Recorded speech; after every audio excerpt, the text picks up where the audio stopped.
Welcome to The World Today. I'm WAQAS Majid Khan. Today we are talking about the Indian elections. That is the theme for our show today. So we would like to start by introducing our guests in the studio. Joining me for the conversation, first of all, we have JAVED JADOON Saab with us, and joining him we have Dr. TUGHRAL YAMIN Saab. Thank you very much, sir, for being here. I'd like to start, sir, with the Congress Party's manifesto that has come out and has some very interesting references in it. I'll start with the fact that the party has appeared quite ashamed or contrite on the Kashmir issue, and they've made particular references to human rights and anti-torture steps. How do you view this particular thought of the Congress Party? Thank you very much, Wakas. So, Congress is believed to be a party which to some extent follows the principles of secularism in India. But when it comes to Kashmir, Wakas, it is only and solely because of the very powerful fanatical Hindu organizations which exert a phenomenal influence on policy making in India, whether it is Congress in power or the BJP is in power. They have literally made hostage almost every government which sits in New Delhi. I think just because of that, they are not talking about the atrocities, not in the sense we talk about, but even they have failed to criticize the kind of brute force being used in occupied Kashmir by the BJP cronies in occupied Kashmir. The reason is, at this very critical juncture, when the polls say that they are really lagging behind BJP in the ongoing several polls in India, probably it is a kind of defensive policy that they don't want to talk about the Indian situation, the situation in occupied Kashmir, just in case they might lose some more votes. As one of the polls conducted by Times Now in India showed the BJP gaining 22 more seats because of the tensions with Pakistan and the so-called missile strike in Balakot. And I think that was the intended operation. This is what they wanted to achieve, and they boasted that they might be getting 22 more seats. So I think it has put more pressure on Congress that talking about these sensitive issues vis-a-vis India, it might sort of cost them a couple of more seats. Well, sir, that remains to be seen, and it's again a matter of opinion, sir, but the Congress Party has offered clear hope of working with SARC, for example. That is something that's very important that they've raised in their manifesto, which is something completely missing from the BJP's narrative. What do you think, sir? Regional ties being improved. They're also talking about working with the SARC as well as the ASEAN countries to enhance trade, investments, tourism, cultural exchanges, and so on. What do you think about that, sir? Wakas, I don't know. This, I think, can be electoral rhetoric. And I totally agree with Jadoon Saab. When it comes to Kashmir, all Indians are on one page. In fact, the Indian Kashmir policy was crafted by Nehru, Mr. Nehru. Mr. Nehru had very deep affiliations with Kashmir because his ancestors came from that place. He was a Pandit, and Rahul Gandhi, etc., are his progeny, children of Indira Gandhi, the only daughter of Nehru. So I don't see, when it comes to Kashmir, even if Congress comes into power, they will be willing to talk to you on Kashmir. I don't think so. Kashmir has been there a two-tongue. It will remain there a two-tongue. I do not think they were going to change policies by just mere change of government. SARC, it's good news when they say that they're going to talk about SARC. I'm happy about it because I think SARC has been killed. It has been cremated, not buried. It has been cremated by the Indians. And it, again, it's not Modi who has done it. It was his predecessors who actually did this foul thing. SARC is an organization with tremendous potential. There is so much potential. They say there's $37 billion trade just between Pakistan and India. And if you see the entire region combined together, there is so much potential. If you can actually hook up SARC with BRI, this place is going to bloom.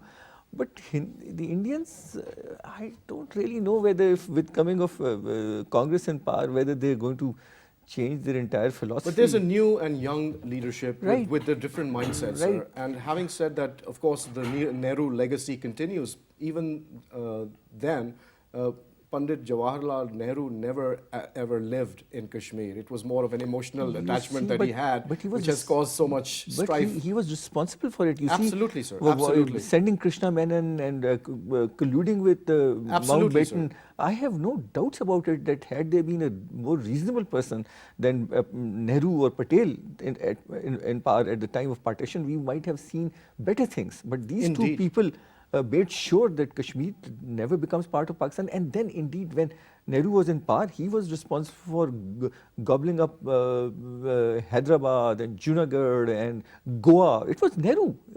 The secular, it was under Nehru, sir. It was under Nehru's watch, whatever happened. Yes, sir. And then it was he who actually started this forward policy in Nefa when he got a drumming from the Chinese. It was he. He was trying to becoming more powerful, and then he started weeping. He actually begged Kennedy to send him nuclear bombs, pilots, aircraft, whatever.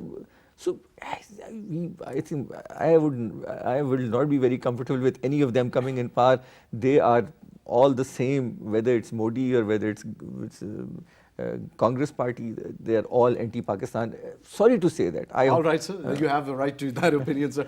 Well, according to the manifesto, sir, the Congress would initiate a comprehensive review to repeal laws that are outdated or unreasonably restrict the freedoms of the people. They would omit Section 124A of the Indian Penal Code that defines the offense of sedition that has been misused, and it would deter detention without trial to bring new laws in accordance with the spirit and not just the letter of the Constitution. What do you think about that, sir? I think WAQAS is clearly because of the international pressure in India, despite the fact that the opportunities of trade in India are so immense that not a single country can ignore New Delhi while formulating any policy towards South Asia, in particular in the region in general.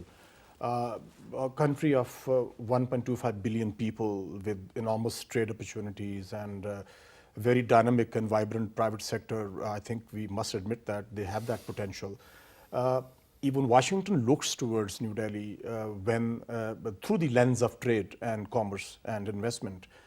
Lockheed Martin is willing to transfer its entire infrastructure into India and manufacture its F-16s over there.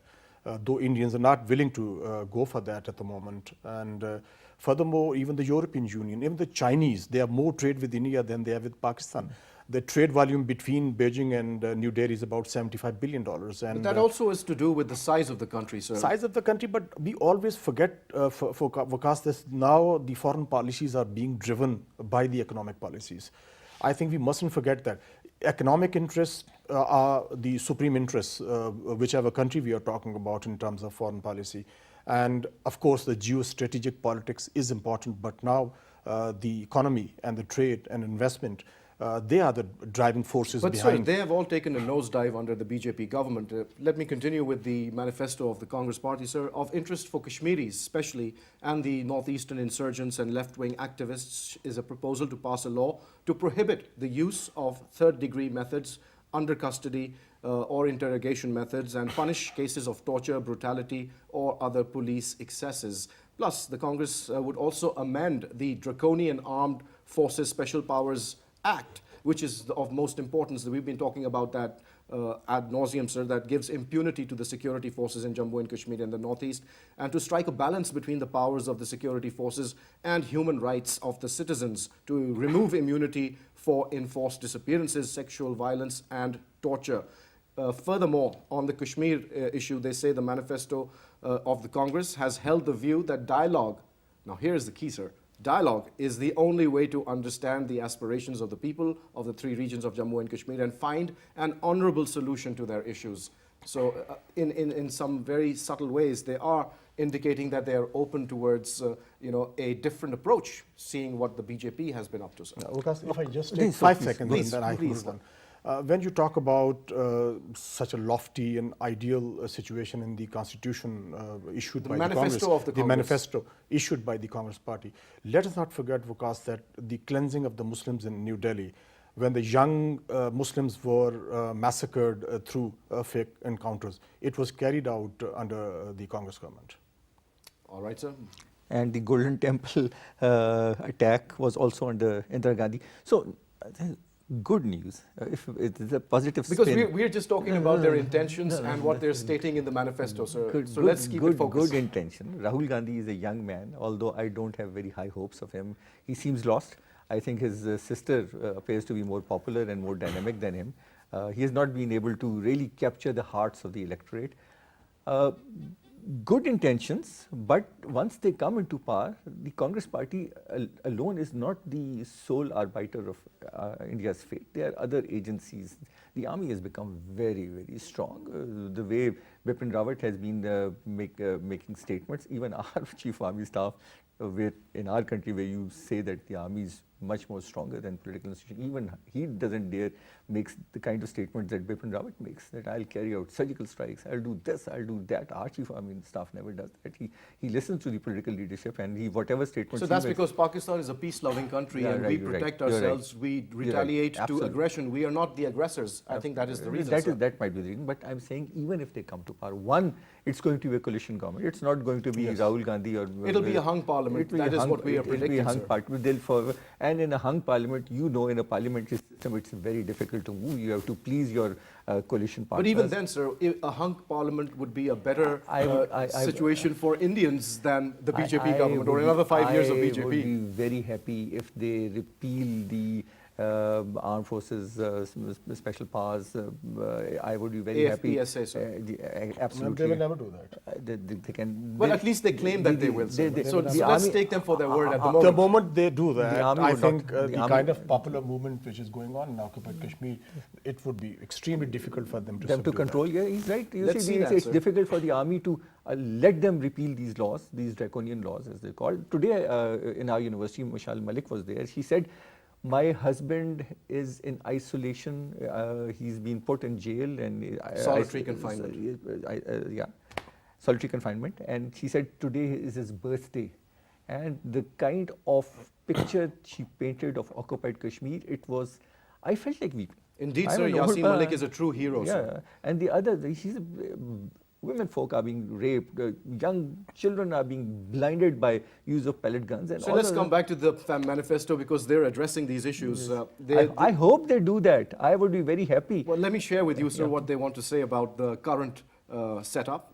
They say that the BJP government, this is according to the manifesto, sir, the BJP government's policies have been based on the whim of one man, sidelining the Ministry of External Affairs and the entire diplomatic corps. The BJP government is solely responsible for cancelling the gains made under the UPA years, the widening fault lines, total alienation of the people of Jammu and Kashmir, and a worsening of the security situation of that state. Now, that is at least an admittance of what is primarily wrong, and I think admitting is a first step towards correcting your path. Would you agree with that, sir? Yes, WAQAS definitely encouraging. I would say that Rahul Gandhi is the new face, the brand new face of India. And I think he has a bit of moderation as well. He has a good academic background, his family politically a very dominant family in India. But WAQAS, let us not forget that in India, the policies are being dictated by the security establishment, whether it is the BJP government or the Congress government. We always, it is the propaganda the West buys when Indians say that they are the biggest democracy. I spent 2 years over there. I haven't seen any democracy in India. The South Bloc, the security establishment, including RAW and the Ministry of Home Affairs and the Armed Forces of India. They are the dominant voice as far as the foreign policy is concerned and the defense policy is concerned. Politicians in Pakistan always wrongly blame Pakistan Army that they are dictating the foreign policy or the defense policies. But look what is happening over there. Not a single word is uttered without the permission. I'm using the 16th word. Rather, I would say that without being formulated at the Ministry of External Affairs and at the Ministry of Home Affairs and the Armed Forces of India. No policy is formulated without their input. And I think that is the main factor, which is going to be, will remain the main factor. But isn't that true for every country all over the world? It is true for every country. I totally agree with you. I think it is true for America as well. It is true for every single country, any advanced or developed society or democracy that's not as well. Really saying much. So I think saying something, it really sounds very good, what you quoted. Because he further says that as far as the manifesto is concerned. So pseudo-nationalism is on the rise, and the success of the so-called success of the armed forces is being politicized. So that is another admission of how they're playing the media game Yes, in but India Waqas, even in peddling I mean, lies.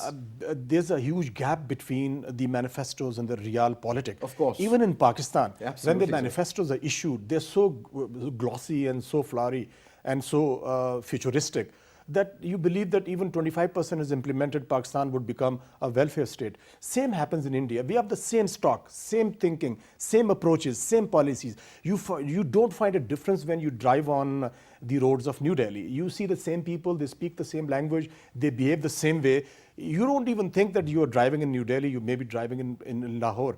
It is such a kind of assimilation yes. and similarities. So these similarities are found in politics as well. Absolutely, sir. In every way, it is reflected by the media as well, by the foreign policy makers, the defense policy makers, the economic policy makers. So I think so far, whatever you have quoted, it seems that is a kind of a departure from the past. But let's hope when they come into power, if they come into power, how much manifesto is implemented and at what cost? So that remains to be seen. Right now, we're way before that. So, reference to Pakistan also came in, and that was about a proposal to improve the situation for fishermen who get arrested by each other's maritime patrols, and that is also an ongoing and recurring theme between India and Pakistan, sir. Furthermore, Mr. Gandhi says that the last 5 years have been disastrous for the people of India. The youth have lost jobs, farmers have lost hope, traders have lost their businesses, women have lost a sense of security. Mr. Modi has given us only grandiose promises, empty slogans, failed programs, false statistics, and an overall climate of fear, intimidation, and hatred. And admitting that, a national leader of his caliber who is contesting against the current Prime Minister, these admissions and these realizations must also sink in and percolate into the general population. Do you agree, sir? Waqas, very good news, very encouraging news. Even if a fraction of it comes true once they come into power, it will be good for India, it will be good for Pakistan. But taking a leaf from our own politics, it gives Mr. Gandhi, if he becomes the future Prime Minister of India, ammunition to say that, look, the mess that we are today is because of the previous government. So he can bide his time, a year or 2 years like that.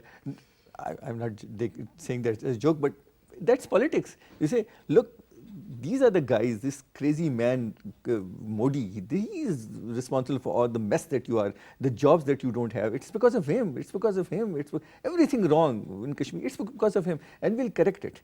And they'll pass a few years and they'll say, okay, we are doing something, just give us more time. So it's obviously it's politics. You are telling the world at large that, look, we are going to normalize relations. We are going to improve security situation in Kashmir and also in Nagaland, Mizoram, where these Armed Forces Special Power Acts give immunity to the. So we are trying to stabilize the situation internally. We are going to patch up with Pakistan. Also, we bring in some semblance of normality. So the world at large is also happy. And if they have some strings to pull, they will say, okay, let Rahul Gandhi win, not Modi this time, because that idiot had really messed up the entire. And third, you are also buying votes from your constituency. Perhaps you will get some more Muslim votes. Perhaps, I'm not very sure, because there is a sort of cleavage also between the Muslims in India and in Kashmir. The Muslims in the remaining part of India want to be loyal to the government of India. They don't say that we are going to separate. They can't. They're not in a position. But what the Kashmiri says is Azadi. It's a clear-cut Azadi. We don't want to be with you. So the Indian Muslims have told Mr. Gilani, Ali Gilani also, that look, you give up this slogan of yours that you want to separate, and we are with you. If you don't do it, we are not with you. They've said that because they're worried. They're worried for their children's sake, because they chose to stay back in India, so therefore it is their prerogative. Yeah, but the rest of the Indians, the Muslims. Kashmir is a completely different issue, sir. We cannot conflate the two together at all. Let's talk about the situation that the Indian people, the masses, are facing at the moment, sir. There was this, a big program of promoting or trying to make India one of the largest exporters of sugar in the world. That has been a disaster, sir. The farmers are saying that we have not been paid a single penny for 4 months of the crop that we have sold. there are huge piles of sugarcane on every farm and no takers. So it's a disastrous situation for the farmers. We saw earlier a 50,000 strong farmer march on New Delhi that was brutally suppressed. So we have that discontentment among the people of India. So therefore, we might see Mr. Modi's fortunes not really stay with him, sir. Would you agree with that? Yes, perception? I agree with that. I think this is going to play a major role in the outcome of the election because the people are disenchanted now. So many promises were made to the Indian people. At the end of the day, what really matters the improvement in quality of life. Rhetoric and particularly the war rhetoric it doesn't work for a longish time. What people believe is how much is translated in terms of economic benefits for the people. You're right that agriculture has suffered a lot under Mr. Modi. Also joblessness, sir? Joblessness has increased, and even certain deals like Rafael deal, it put him into a very awkward situation with corruption scandals, etc. I think the heavy dark clouds are hovering over Mr. Modi and his party BJP as well. There's an opportunity for Congress and their allies. They can turn it around. I think they can form, at the end of the day, they can form a coalition government in New Delhi. And I think the only reason if they're going to do that is because of the failed economic policies of Mr. Modi. But isn't that what it's really about, sir? Because what we've seen from the BJP and Mr. Modi is this one-track agenda of demonizing Pakistan, trying to create a war-like hysteria, trying to capitalize on violence and war against Pakistan to garner and win votes. Do you think that's going to work, sir? Because it is just a one-track, one-point agenda, whereas the Congress party and other parties, of course, who are also fighting the election, are talking about the people's real problems. So don't you think that's going to carry some weight, sir? Murari, this fellow Modi was the worst of the worst. No Indian Prime Minister worth his salt has been pro-Pakistan, ever, ever. Indira Gandhi said that I've sunk two-nation theory into the Bay of Bengal. But the kind of animosity he has shown to Pakistan, never shown in the past. He's so rabid. And he's a butcher of Muslims. You see, what he did in Gujarat is unpardonable. He lynched people. He killed that poet. It's disastrous. He was not even a very religious Muslim, Zaidi Sahab or somebody. So what he has done is unforgivable, unpardonable. And don't you think the people of India would also be looking at that? I'm not talking about the Hindutva crazy mentality, but the normal people, I sir. think the people, saner people would be happier getting rid of him.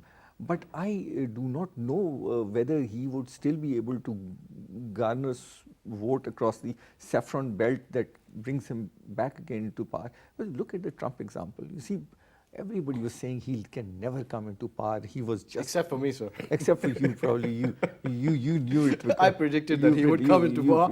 Well, but you see kind of policies that he had. He's a white supremacist, although he says I am not. Of course, he has the Bible belt, sir. The Bible belt is with him. So same is the case with Mr. Modi. If he has enough RSS people marching to his tunes, he'll win again. Let's see, sir. That still remains to be seen.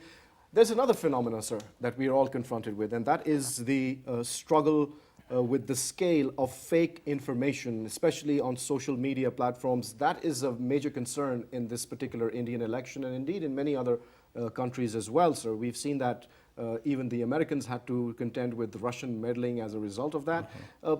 The Election Commission in India is struggling to cope with the fake news swirling on Facebook, WhatsApp, YouTube, Twitter, and other platforms, and it is very difficult for the staff to spot it before it has spread, and it can have an enormous impact on the outcome of the elections, as we've seen. Would you agree with this contention, and sir, what needs to be done to counter it? WAQAS, as far as the regulating social media is concerned, I don't believe as a media person you can do that. Neither could Americans do anything about it. Social media is the platform where it can't be regulated. Now the question is whether it's going to leave any impact on that.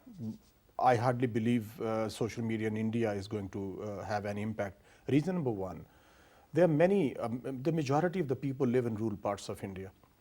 We are talking about the educated Indian middle class, and this is where the social media is the most vibrant instrument or most vibrant platform. The middle class and the educated segments of the society. Almost 65 to 70% people live in the very backward areas in India where they do not even have access to internet. So I think it would be kind of blown out of proportion if we say that social media might decide the fate of elections in India. I don't agree with that. But it would have some effect, sir. No, I think why can't have any effect, Waqas? Because when we talk about the cities, the urban centers, the educated middle class have access to so many platforms. They have access to the DTH in India, they have access to internet, they have access to satellite television channels, newspapers, etc. So social media alone is not going to make any difference. But it's also it's created a social problem as well, sir. Millions of voters are waking up to fake news, propaganda, hate speech, inciting violence against Muslims and other minorities every single day. Because even the traditional media is divided in India. You talk about the channels, there are so many channels operating there in Hindi and in English as well. The whole media is divided between the moderate forces and the extremist forces. So I think people do understand. Because given my own experience in India, you sit with any Indian family, they would not even turn on the television after the elections results are announced. They say that in India, we don't even talk about politics when the elections are done, it's a done deal. Unlike Pakistan, where even the Chabriwala discusses the outcome of the elections, you don't people talking about elections over there. They hardly go out, they are forced to go out, they go out, it's just kind of a holiday in India. People go out, they cast their vote, come back and enjoy their life. So I think on the contrary, what we witness in Pakistan is entirely contrasting situation in India. Indian people, Indian electorate, they are not very heavily involved politically.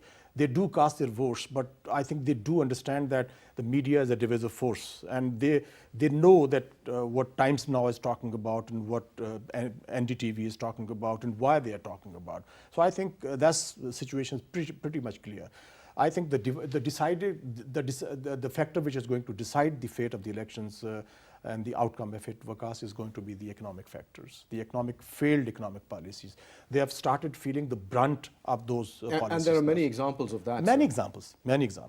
Well, sir, in the process of trying to address the social media issue, Facebook has purged a number of pages from Facebook. The pages that they've purged, they've hurt the BJP more than the Congress, even though the bulk of those accounts were made by Congress. I just want to quote a few figures, sir.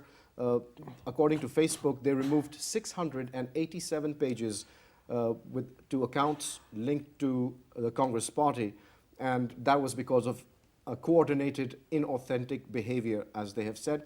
They only took down 15 accounts linked to Indian Prime Minister Narendra Modi. But interestingly, sir, that's not the complete picture, because the Congress, although had 687 pages, they only had 206,000 followers, whereas the 15 pages of the BJP had 2.6 million followers. So you can see the impact that such a move by Facebook would probably have, and it's probably going to damage BJP's electoral campaign in some way. Would you agree with that, sir?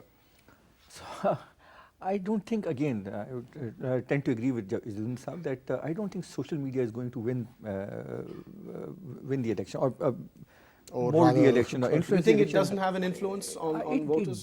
It does. But you see, it's more when you want to create fear. If you want to tell people, okay, for example, in Assam, if you tell people that Bengalis are going to kill you, and it appears on social media, and then the people will rush back. It actually happened. Yes, there was so much. On WhatsApp, there have been people lynched because of this. That WhatsApp forwards. Yeah, there are people roaming around who are going to kidnap your children. So that kind of thing does hurt people. But I was recently reading an article in Foreign Affairs, which was authored by an Indian, and he said that you see the election results are going to be influenced by what is happening in the mufassals. Mufassals are the villages. So it is the village politics which is going to matter. So the issues, the bread and butter issues, really which is hurting people, It's going to be the deciding factor. That's going to be the deciding factor. Well, we've seen the results of that, sir. We've seen the farmers marching on New Delhi. We've seen farmers committing a record number of suicides. Absolutely. So you don't need social media to propagate that. If your bread and butter is shrinking, then that's going to make the difference. You are not going to listen. Well, the Congress party has also brought forward a plan in their manifesto to write off the loans of all those farmers. Don't you think that would have a massive impact? That's a very smart move. That could, yes. In a way, that could convince people that, okay, the next party which would come is going to be more reasonable with us. But at the same time, sir, when we look at the use of social media as a propaganda tool by the BJP, this has also come out that the pages were purportedly owned by a company, an IT firm called Silver Touch, which is the firm that has links with Mr. Modi and has developed his own official Modi app. And the BJP has denied that, whereas the head of cybersecurity at Facebook has established firm links between this company and Mr. Modi's BJP. So don't you think that these facts are going to be known to the people, sir? It's interesting. But you see, what happened in the American elections, where Cambridge Analytica actually was able to find out how the constituents behave, and they gave that information to the Trump camp. It's not like that. How many people use Facebook or who have Facebook accounts? Do the farmers in the hinterland have Facebook accounts? Do they go onto their Facebook? The poor man comes home after sunset and then drinks his lassi and go to sleep. So I don't think you can really influence their voting instincts by capturing what they post on the Facebook. I do not think, even in our hinterland, in our villages, remote villages, in Balochistan, Punjab, South Punjab, people do not sit on Facebook. Sometimes I hear politicians say, oh, I've got so many followers. On my Facebook. Sorry. BSU, this doesn't indicate anything at all. If Mr. Modi says I have so many followers on my Twitter account, it doesn't matter at all. So let's talk about the economic policies of the BJP government, since they are the ones that really matter on the ground. Demonetization. What do you think about that entire exercise? That has caused a lot of heartache and a lot of pain, especially to the poor farming community and those who were part of the informal economy, so to speak, sir. What is that? What impact will that have? That was a huge disaster. It was a very miscalculated move on part of Modi government. Demonetization caused so much suffering to the people in India that time came that they were so disenchanted and they didn't have any option.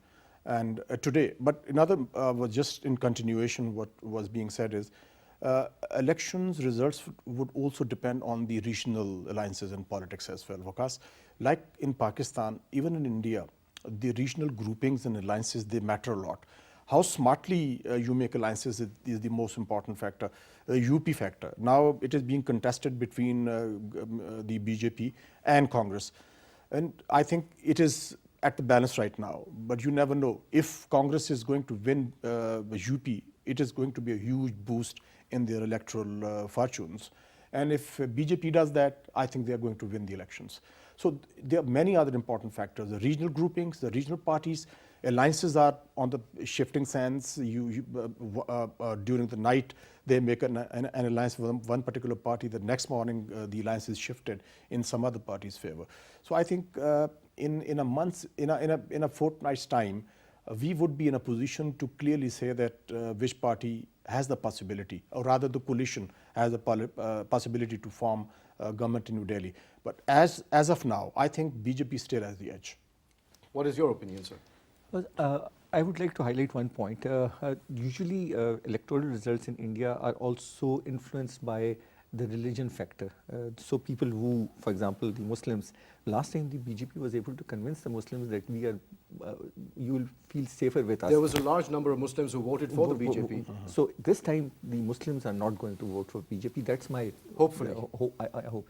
Then there are other groups like Sikhs or Christians, and especially when we see that the kind of overtures Pakistan has been making to create a peaceful atmosphere within the region, sir. Absolutely. Opening up the Kartarpur corridor and then watching the Indian government their behavior, prevaricate on that particular issue and then ultimately try to scuttle it entirely. Absolutely. We've seen that. Absolutely. That is going to have So some the impact. kind of treatment that Sidhu was meted out just because he embraced General Bajwa. So I think the Sikhs may also be keeping a grudge against Mr. Modi and his party. So Muslims are a very large minority, as huge a population as Pakistan's. Sikhs are also large in number. Reasonable minority. Yeah, reasonable number. So the Christians in Mizoram and Nagaland and other places, so they also have their grudges against Mr. Modi. And so there are also very large number of moderate Hindus who do not subscribe to Mr. Modi's Hindutva ideology, sir. So I think you have a pretty large portion of the population of India. Also people in the university, there are people like intellectuals like Arundhati Roy, etc., who are also criticizing them for what they are doing in Kashmir. So if you put all these people together, so they can tilt the balance against Mr. Modi. So I think, Waqas, one more factor is going to play an important role, and that is the drubbing of India in the recent tensions with Pakistan. Yeah. Whatever they say in India, whatever the Indian media says about that, and the claims made and the counterclaims made, India never expected the kind of response from Pakistan. But unfortunately, sir, having said that, there is a large number of people within India, large population, who believes the lies that has been peddled on Indian media as opposed to the facts on the ground. That is one unfortunate aspect that might be in favor of the BJP. I think that is just out of the habit. Otherwise, people believe that. They know that what really happened over there. On the ground, two Indian fighter planes were shot down. Pakistani Air Force penetrated, or rather... Also the fact that they shot down their own helicopters. Right? Helicopter Let's as well. not forget about that. If you remember the mood of Indian media on that particular day, you can have the pulse what was happening over there. The ego was bruised, Waqas, so badly bruised But that's that very dangerous for Pakistan, it would take them times to recover from that. They believe, they have a kind of a aura about them that the regional power, they are competing with China, not with Pakistan.